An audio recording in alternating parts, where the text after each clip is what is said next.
Putain. Faut écouter jusqu'à la fin. Mère. Celle que tu appelles ta mère, là, elle a eu le courage de te dire qu'elle était ta mère adoptive. C'est ce courage-là que je n'ai pas eu pour parler à Nadine. Oui, maman. Qu'elle avait un grand frère. Et aujourd'hui, ça pèse sur moi. C'est la raison de notre rassemblement ici. Maman, dis-moi que c'est faux. Nadine, pourtant, c'est vrai. Dis-moi que c'est faux, maman. Tu as gâché ma vie. Vous êtes ma mère. Tu as gâché ma vie, maman. Dis-moi que c'est faux. Vous êtes mes deux enfants. Le grand frère et la petite soeur. Vous êtes ma mère. Je suis ta mère. Vous avez gâché ma vie. Je n'ai pas gâché ta vie. Vous avez gâché la vie. Bonjour, bonsoir, ça dépend de l'heure à laquelle vous êtes en train de regarder cette vidéo. Juste une petite conseil avant de continuer à suivre notre vidéo. Conseil pour nous les mamans. Ma soeur, peu n'importe la souffrance, peu n'importe le regret, peu n'importe la douleur, peu n'importe les problèmes que tu as, si tu es enceinte, à cause de ce problème que tu as, tu ne veux pas garder l'enfant, soit tu enlèves la grossesse, soit tu abandonnes l'enfant, soit tu jettes l'enfant. Ne faisons pas cela. C'est pas bien. C'est un péché, ma soeur.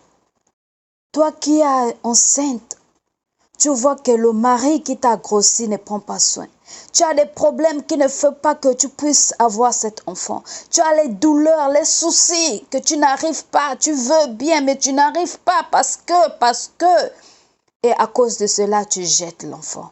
À cause de cela, tu enlèves la grossesse. Je viens de parler à ma soeur qui en ce moment, qui est en train de chercher que faire avec la grossesse qu'elle a maintenant. Ma soeur, je t'encourage. Je t'encourage d'accoucher. Et quand tu accouches ton enfant, garde. Peu n'importe la souffrance, ne va pas déposer ton enfant chez les orphelinats ou aller donner ça à d'autres personnes parce que tu souffres. La souffrance que tu souffres là, c'est seulement pour un temps, ce n'est pas toute ta vie. Le Seigneur te fait passer par cette souffrance parce qu'il sait qu'il y a une bénédiction qui vient après.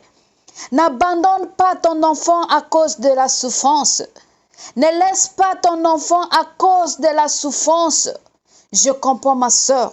Tu n'arrives pas. Tu as tellement de choses que tu n'arrives pas. Mais ma soeur, je t'encourage de continuer, de garder ton fils ou ta fille, ton enfant. Ne l'enlève pas, ne l'en jette pas, ne la tue pas.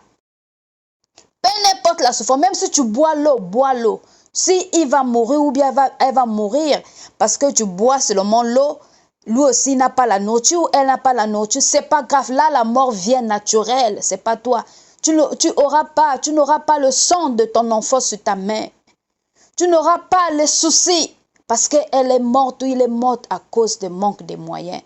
Mais quand tu jettes l'enfant, quand tu abandonnes l'enfant, quand tu nies l'enfant, quand tu pas donner l'enfant aux autres personnes, là, tu as un fardeau en toi qui ne finira jamais.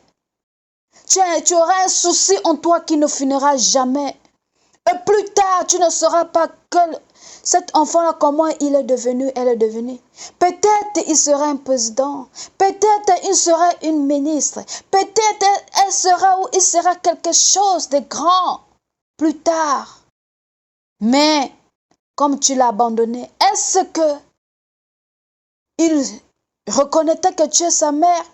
Même si tu viens lui dire après que c'est moi qui t'ai accouché, je t'avais abandonné. Mais l'enfant n'aura pas cet amour de mère.